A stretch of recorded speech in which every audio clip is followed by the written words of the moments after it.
we are here to see Atomic Blonde. I am so excited about this movie. This is a suggestion from This is me. your daughter. This was all my idea. Okay? I'm the one who's like, let's go. So I am super, super excited about this movie, which is starring Charlize Theron, by the way. Very excited about her. Yay, yay. She also produced this movie, and She was one of the producers. she was one of the producers. And it's fantastic. I am so psyched about this movie. If I come out after this and I'm depressed, I'm going to be super, super sad. I did look up some interesting facts about the movie. It's based upon a graphic novel by a British man whose first name is Antony, and I'm so sorry I cannot recall It's a his nice last first name, though. But he has also written for Marvel, and he started out as a graphic designer, and he's written some YA graphic novels and some other things, so... Exciting things. I looked at the graphic novel that the movie is based off of. It's called, oh my god, now I'm going to forget it. It's called something. The City of something. Oh god. We'll talk about it afterwards. Anyway, We'll tell you later. and I liked the graphic novel's style. He used a similar technique to Marjane Satrapi and Persepolis, a lot of black and white. But I did like the techniques that he used, the illustrator used anyway, with the silhouettes. He used a lot of interesting effects with black and white silhouettes. Those are the technical reasons we should be excited about this movie. Well, I'm interested to see if they're going to try to pull in any of the visuals from the graphic novel into the movie cinematography. So. My reason for being excited is that I saw Charlize Theron in Monster, and she was fantastic. I really loved that movie. And I also wrote a paper about her in method acting. She's one of the top female method actresses today. Very excited to see this movie because she also did a lot of her own stunts in this. So this is also a first for the director, whose name I believe is David Leitch, and I'm sorry if I pronounced that wrong. I will apologize later. But this is his first directorial credit. So that should be interesting to see what his style will be like, and plus how well that will work out for his debut movie as a director. Yes, but Mom, it's a female badass spy movie. So what we're expecting? We're watching the female version of James Bond. I watched the trailer, and it is set in England, and so it is about the Berlin Wall. It's a Cold War thriller. So I hope it will be, I hope as far as the feminine side of it goes, I hope it will be less disappointing than Wonder Woman. Oh, I'm so much more psyched about this than I was about Wonder Woman. Seriously. It has a decent rating on Rotten Tomatoes. I think they said it was 75%, which isn't the greatest in the world, but it's better than death. Bad. It's better than bad. So anyway, the critics do seem to think that it has pretty good standing so far. And with that said, it is now time for us to get a ticket. Time for some popcorn, time for some drinks, and time to go watch a kick-butt movie. Yes. Bye. Bye. See you later.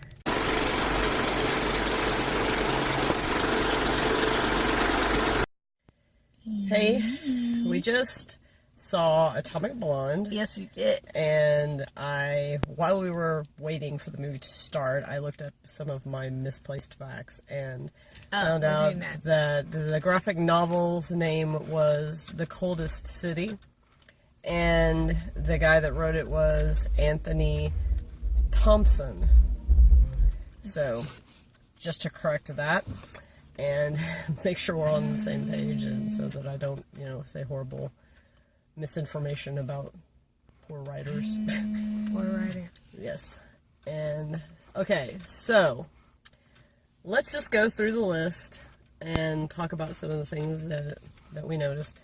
Let's start with, let's go ahead and start with the cinematography, which I think was pretty good. I mean, I really like the style they used with this movie. They had lots of, sometimes it felt very comic book-y in the way that they, it's kind of like they mimic the style of movies like Kick-Ass or, certain Marvel films where they do like this zoom in and then zoom away and then you zoom in on another part of the city. But I really love that. That's one of my favorite things to do with cinematography because it at once detaches the audience and yet keeps them intrigued. There was one moment that really bothered me.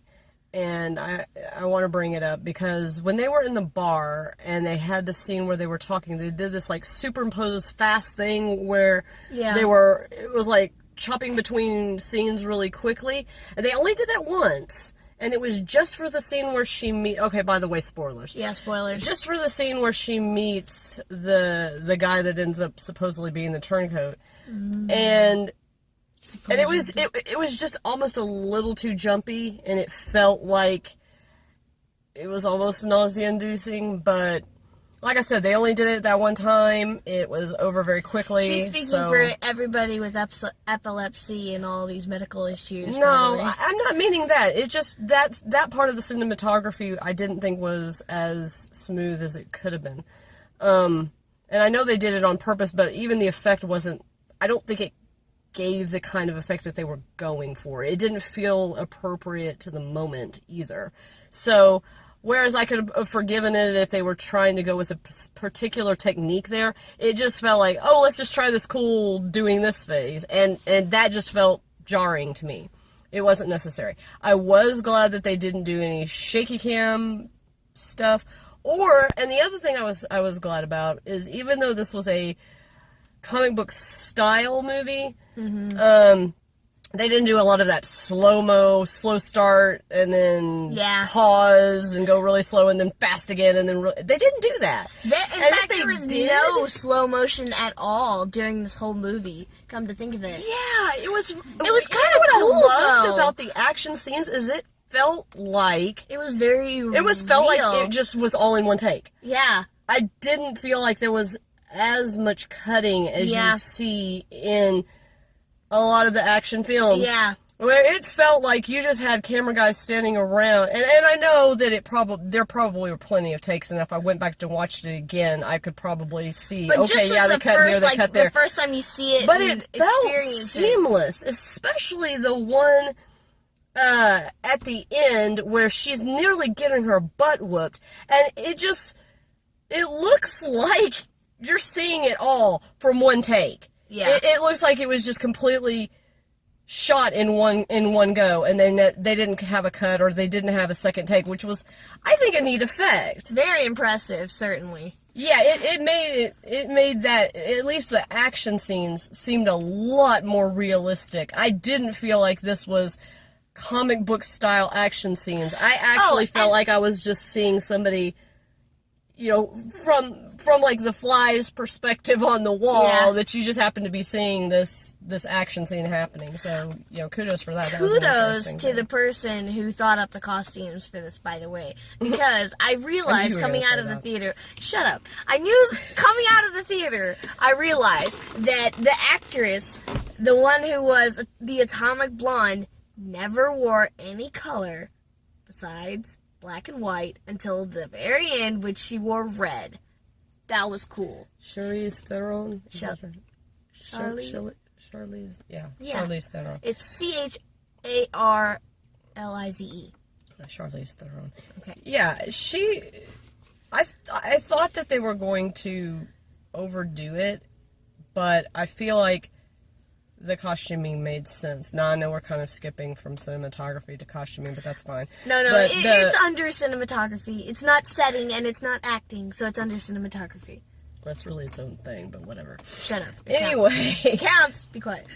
I thought it worked. I thought her costumes, and a lot of the times my biggest beef when they try to do female action try to figures make them is like, oh yes, boobs, let's look at wear my a boobs. swimsuit or a full-length dress and try to beat somebody up. Yeah. That makes sense.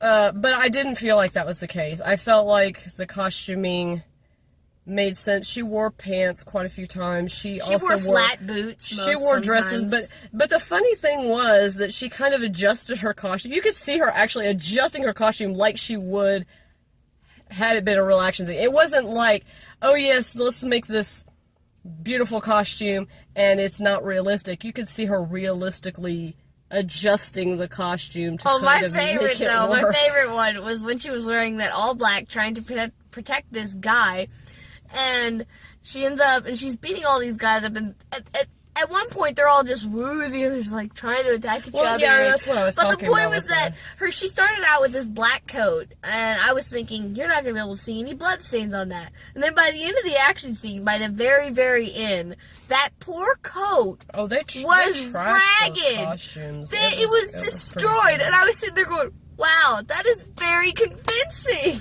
Now, it was, as far as the violence scale goes, and I mean, this is part of cinematography too, I guess, but as far as the violence scale goes, there was a lot of graphic violence. Shoot it way up. It definitely earned its R rating. But to be fair, some of those violent scenes were surprisingly hilarious. I guess, yeah. All right.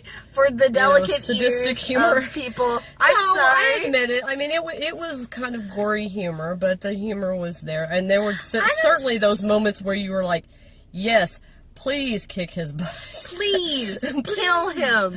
I'm sorry, but I shouldn't have felt that way. But there were those moments where it's just like, yeah, I'm ready to see that guy. I get it. Yeah, just take him out of the picture. Knock it in. Bye, Mr. So-and-so. You can go now. All right, so cinematography, very impressive. Very pleased with it. I thought now, on to setting.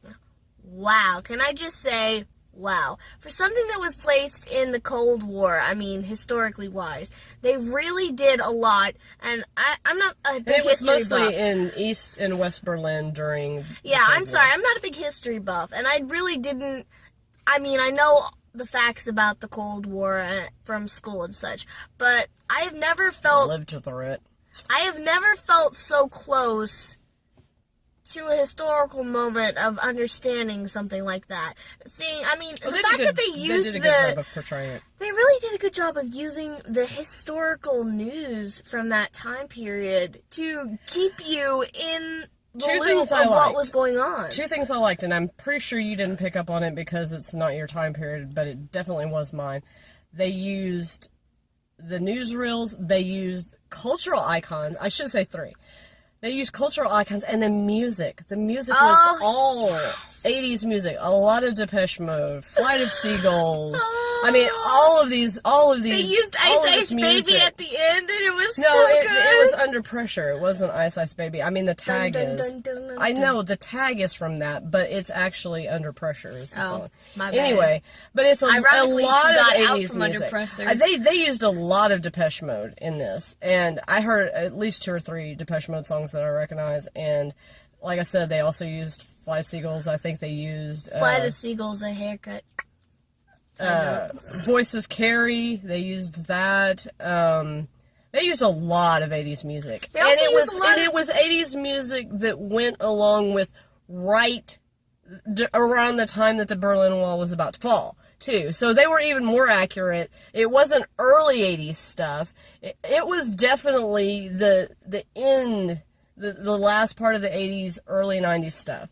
So stuff that I listened to from, the time I was in middle school all the way up to high school. And that put me, especially as somebody who lived through that, maybe I was younger, not the age of the people in there, but it definitely put me in the mindset of that time period. And they were very accurate. They didn't have, I didn't see many, anachronisms at all in this, and that was very impressive. What I thought was really cool was the fact that they didn't do that thing they normally do where all of a sudden in the action scene you got music playing and stuff. No, they turned the music on every time. Every time there was music. How they had it be but seriously, like a car. Yeah. Like 1 minute it would be, the music would be playing, and then you'd open the door and you'd hear it coming from the car. So it seemed like the music was in the car stereo. That really tickled me because I realized, I thought I caught them. Incorporation of music. I thought I caught them one time. I was like, she was driving down the road again. She was about to go take that guy right. It was right before the car had pushed him off the bridge, and I was like, oh, they're playing music, and there's no reason. Haha, I caught them. And then she turned the radio off, and I was like, what? Yeah. Oh my gosh. That was very well done. It was almost like with Guardians of the Galaxy, where the music kind of centers around his Walkman. Mm-hmm. It was kind of like that, only they didn't just use a Walkman. They had a Walkman. Radio. They had the car radio. They had an old boombox out. She had her little speakers. She went in one time, and this guy had a stereo system in his house, and you could see her kind of, oh, there's a tape, and shutting the tape decks and pushing one to get it started so that the music would play loud enough to cover up what she was doing. It was very clever. That was interesting. Really cool. I don't think I've ever seen anyone use that particular technique before consistently, and that was very, very interesting. So yes, for settings, we have a complete 100 as well. Was really well done. So far, from, it's like 4, right? We've got 4. We've got cinematography, setting, acting, and story, plot, right? Right. So, from the 4, we got 2 A's. So, let's move on to... We kind of did sound along with the setting, because, like I said, I thought that the sound, including the music, the sound effects, and things like that, I thought they did a great job of being very clever with it, which I haven't seen before. But moving on, let's go ahead to acting, because I think... Ooh, acting! Wow. Okay, this is my part where I can say with complete and utter certainty, I walked into this movie because of Charlize Theron. I saw the movie on the trailers, and I was like, this is a movie I have to see, because I saw her in Monster, and I'm not gonna lie, that movie changed my life. That really did. I've never seen that. I've never seen anything that I can think of that she's been in now. I'm probably completely wrong, but... The exciting thing for me is that in Monster, she played a lesbian, and she was played the first female serial killer in the U.S. And she was a prostitute, and she killed these men after having been brutally raped and almost murdered by one guy. She went crazy and started killing all of them. But on the side, she had her girlfriend. Okay, that's getting cough. Okay, but I was gonna say, the point is that in this movie, she also had another love interest that was also female. So I kind of think that's interesting how that kept going. Yes.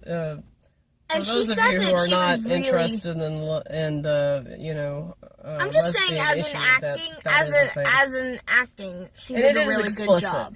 I will say that obviously this isn't a family film because it's rated R. It's not even a teen film. But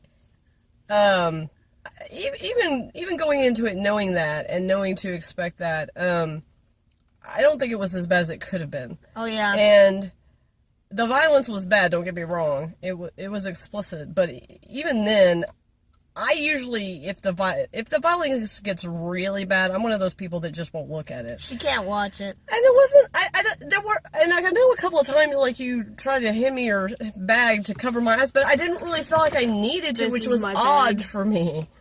Because I was expecting, too, that I would need to cover my eyes and that I would really... Yeah. And aside from a moment where a guy gets stabbed with a key, I think, that was about the only moment that I was just like, okay, that's a bit more than I wanted to see. A little bit too close to home. But I'm not kidding when I say most of the violent acts that happened so quickly, and they didn't draw them out, and they didn't really emphasize the gore so much that I felt like I needed to cover my eyes. And bringing this back around to acting, Charlize Theron did a lot of her own stunts, and no stuntmen were harmed in the making of the film, grievously injured. Nobody was really, really seriously hurt. She did a really good job in acting, too. She was understated. And here's the thing I liked about it. She was playing, the typical bad girl. Well, yeah okay. But she was playing the bad girl character, but I didn't feel like it was. How do I say this? I didn't feel like she was trying. Like some of the movies where you have a female character who's trying to play, the real tough girl character. It almost comes out being like it's a facade, that it's so tough that she's not real. Yeah.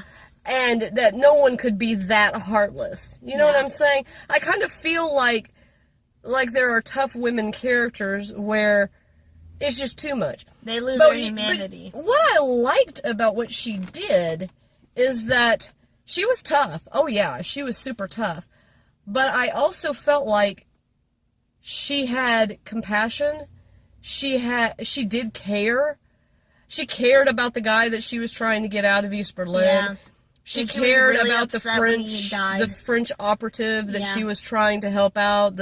She was a bit naive French operative. She was trying to help her out.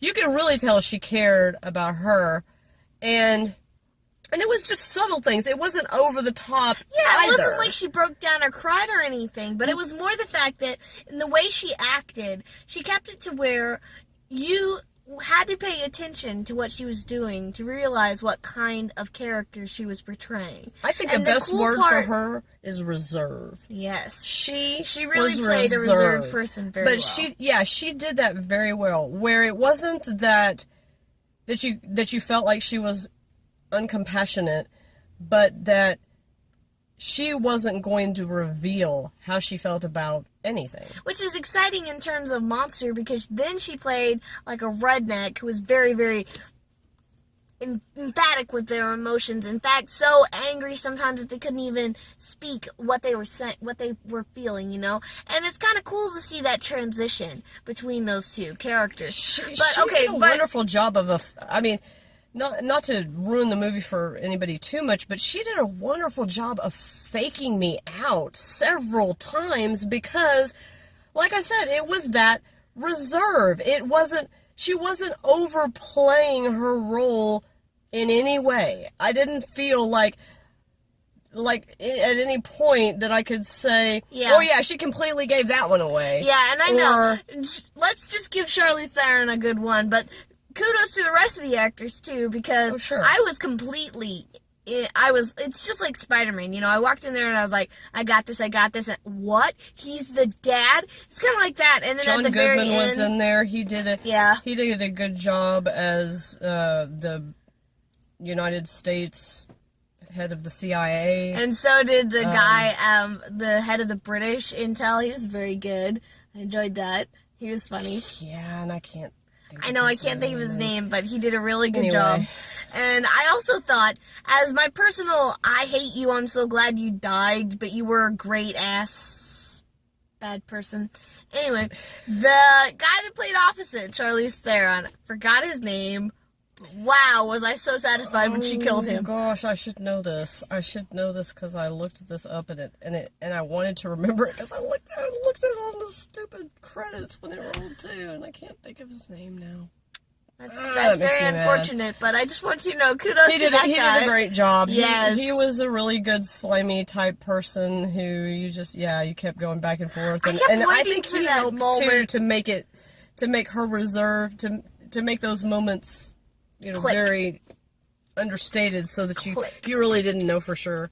I'm going to have to turn on the air conditioner for a second or roll down the windows or something. Let's just roll down the windows a bit. It is really hot, guys.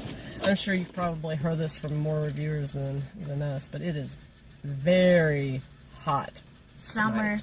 Welcome to July in Texas. So the acting, but the two leads were great. I've got to say... I can't think of anybody that didn't do a good job. I can't think of anybody. I'm trying to think, but I don't know of anybody that just did a horrible job. Do you? No, I liked all of them. And I rarely get to say that about a movie, that I walked away feeling very satisfied about the acting overall. I really think that everything each person did made sense. And every role they played made sense. I mean, there was nobody that was out of their depth. There was nothing that would I think maybe the lady who played the French girl was sometimes a bit over the top. But, I mean, I guess that made sense for her that's character. Nitpicky. I mean, that's really nitpicky. That's not... If I have to be that honest. Made sense and for I mean, her that's character. just like if I had to pick somebody that I really if I had to pick one person that I didn't like their character as much as the others, I guess. Well, but they all did such a great job, and it wasn't that I disliked her. You picked the French girl because you didn't like how she was portrayed as naive. You saw. No, I don't think it was that. I think it was just of all of them, I wasn't completely convinced by her naivete throughout the whole thing, I guess. But, like I said, that's just being... that's if I have to be really, really nitpicky. And we don't. Overall, so we are going to give this I would say, another A. Yeah, I would say acting was great. So, for the last but not least, plot. Story. Wow. Story, plot. Yeah, whatever. Tale. Wow. Wow. I think you have to give credit there completely. Yes. To... Antony Johnston, because I mean he was credited on the writing team. They did have a screenwriter, obviously. Yeah. But they did give him credit. They also gave the illustrator of the graphic novel credit, obviously, because of, that was nice. The good thing about using a graphic novel to make a movie is you've just got ready-made storyboards right there. I mean, it helps a lot. But I gotta say, for this story, the writing, I thought, whatever they added or subtracted from the graphic novel itself, I thought the writing was really good for this movie. I think they left whatever they left, and I can't say for sure because, like I said, I haven't read the graphic novel. I just looked up some information about it. Well, what I was going to say was that I really, really enjoyed how it progressed, honestly. Mm-hmm. I mean, I sat there through the movie, and there was not one moment where I just leaned back and was like, okay, I'm done, I want to go home. It was more the fact that the way they put the story together, how they kept you on edge wondering what's going on, exactly how does this all tie together. Yeah, and it was all done in flashbacks, and I thought that was really going to annoy me off. But it didn't, because they really didn't give it away. And I mean, it's a technique I've seen before. And I don't know that it's worked as well before that I've seen it as it did with this one, because they didn't do like the ones I've seen most of the time. They'll have, okay, the beginning sets up the framing device, right? Yeah. And then they don't go back to that frame until the end. And then, okay, now we're at the end of the story, and then they cut back. What they did with this was interesting, though, because rather than just cutting back to the frame at the end, they intermittently referred back to that frame. So they kept kind of hearkening back to the fact that, yes, she was being interviewed about her past experiences. Yes, she was telling this story, and they had... And those moments weren't jarring either. They seemed to make sense, the moments that they did go back to that. I was going to say, they made those moments in rest. Like, after she'd have a big fight, then they'd go back. And it made it kind of seem like the story was continuing and moving forward. But it also made logical sense about, like, when you would see them stopping. Yeah, that's what I meant. Yeah, that's like when, sense. Like, after you go, you say... Oh, and then I had this big fight, and my arm almost got ripped off, and blah, blah, blah. And then I did this. It was like that in-between breath where... Or they would say, oh, you just told us this really heart-rending thing. Do you want to stop now? It was like you would imagine someone might do if someone was telling them a really hard story to tell. The cuts made sense. The cuts back to the framing device. I also liked it that while it was a slow build, because I do feel like they had to... set us up during that time period to some extent, and I felt like they were tackling a more complex story than your typical comic book story. I also didn't feel like it was boring. I also didn't feel like there were moments where I was sitting there going, okay, when's this going to be done? I'm tired of this, or can we just get on with it? I didn't feel those moments of, like with Monty Python wanting to yell, get on with it! I didn't feel like that. And even after, and it seemed, I don't know, I think, how long was the running time? Was it 2 hours? Because we went in there at 7:30, and it's like, it's I don't know what time it is right now, but it's anyway, probably not 10 It seemed yet. like it was long, but it didn't seem like it was long as in I was bored. It was more like when I was done, I was like, okay, wow, I did go through a pretty lengthy story. My deal with this yet movie I was is interested the whole time in the story. you want to know what sells the movie for me? Is the fact that I walked out of that movie thinking, I could watch this again because there's some stuff that I maybe didn't catch the first time. Yeah. And that's what makes it great to me, is that it's not one of those movies that you could watch one time, and it's one of those movies you can watch one time and be like, wow, that was an awesome movie. But it's one of the movies that you'd rewatch in order to be sure that you got everything. You know? What my favorite part of this whole movie was? What? Is that at the moment I thought they were going to end it, they didn't. Yes. I loved that. That She was sitting good. back with the cigarette. Well, and when they were chair, done, I thought that was when they were done, and you normally expect, okay, that they've gotten to the end of the story, Yeah. and they say, yeah, we're going to close this case, we're going to let it go, it's done, boom, put it in the box, go. I thought, okay, we're done, and I was not quite impressed with that. Then they had a second part of it, and I was like, okay, not quite impressed with that. Then they had a third part of it, and I was like, ending. okay, I'm impressed with that. When she was walking towards the plane, I thought that was when the movie was going to end. And Yeah, every time, okay, and normally that can be irritating, where it's like the Lord of the Rings is like, how many endings do you need? It was just so subtle, though. But this time I was thinking, okay, it needed that, because the first ending, the first time I thought this is the end, it wouldn't have been satisfying. No. The second time I thought this was the end, little bit better, but still not quite satisfying. The third time, though, yeah, I was satisfied with it. They even ended on the right thing. They ended on a high note that made you laugh. So, Oh, yeah. I mean... And the other thing, my other favorite thing about this is if we're talking about this in terms of story. So, one of the best things I think about this characterization was that you had a woman who I think epitomized femininity in a way that was not butch, but it also was not, a pushover.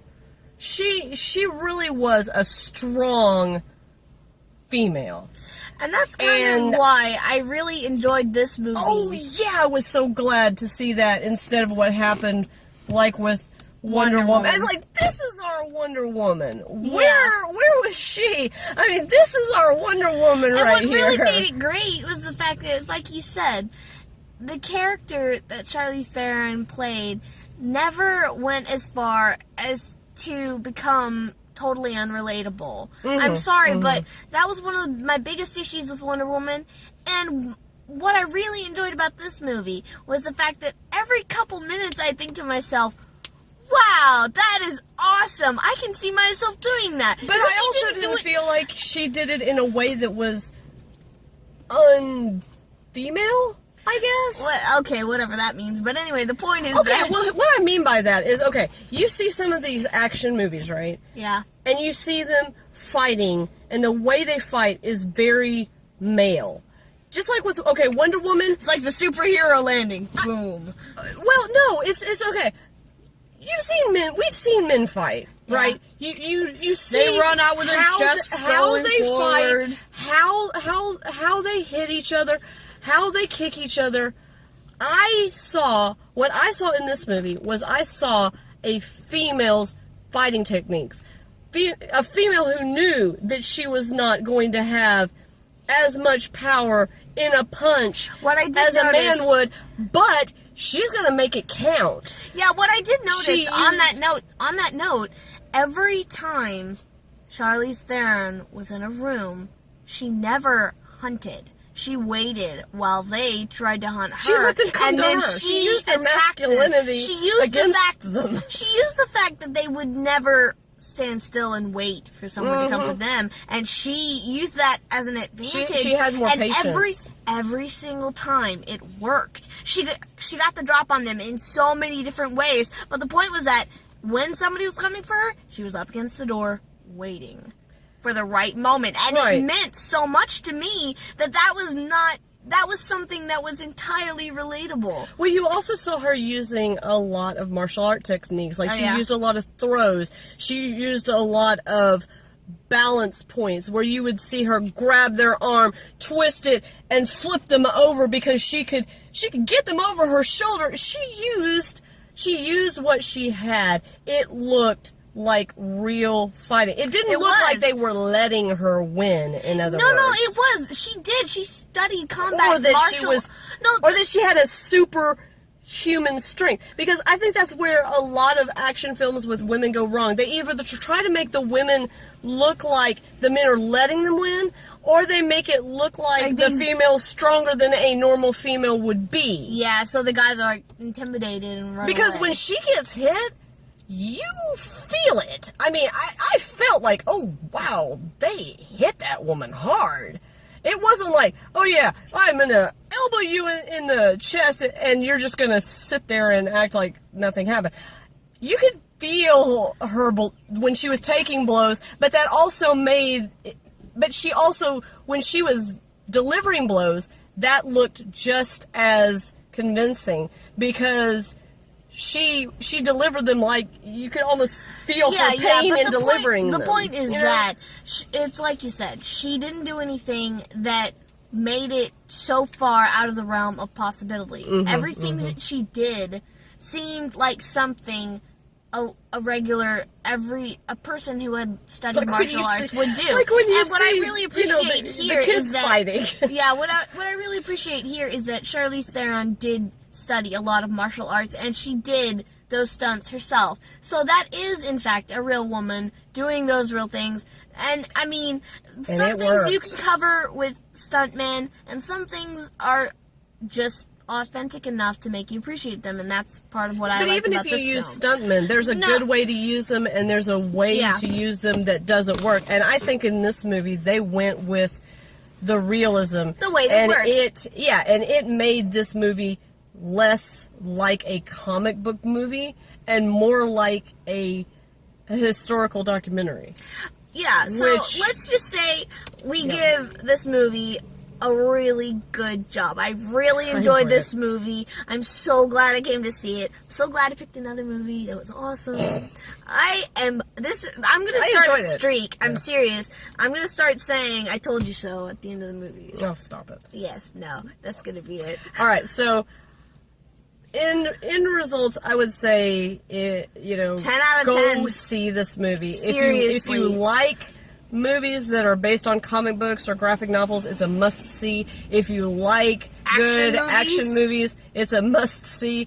If you just want a powerful female portrayed on the screen, go see this movie. You'll like it. The only thing I can think of that would possibly keep you from wanting to go see this movie is if you're just not into violence, you don't want a lot of sexuality in a movie, and you're really offended by cursing and portraying of communism, I guess. I don't know. Communism is not good. I mean, that's the only thing that I really could see, that if you're just not somebody that wants to see anything violent on the screen, you're going to see violence on the screen in this. Yeah. But if you like action movies and you like movies that have a historical basis, you'll like this movie. And I think you'll enjoy it. It's definitely one for the shelf, at least. So. Oh yeah, it's a must-see in the theater. I think it looked really good on the big screen, but I'd also definitely want it, to have on my shelf as well. So. Alrighty, so thank you guys for watching, and we'll see you next time. Bye. Bye.